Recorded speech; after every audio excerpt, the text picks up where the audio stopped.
Ê, để đây nè. Mình chặt được đó. Mắc, mà lấy từ mới kia mắc. Sao? Chắc bằng. Ủa, là có nhà nó hả?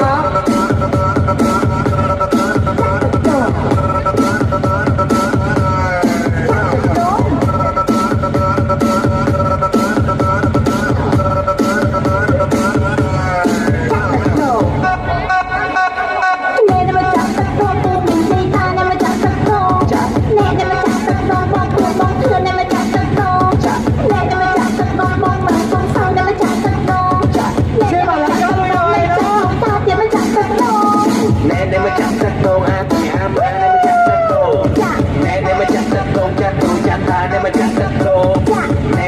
subscribe cho kênh Ghiền Mì Gõ để không bỏ lỡ những video hấp dẫn.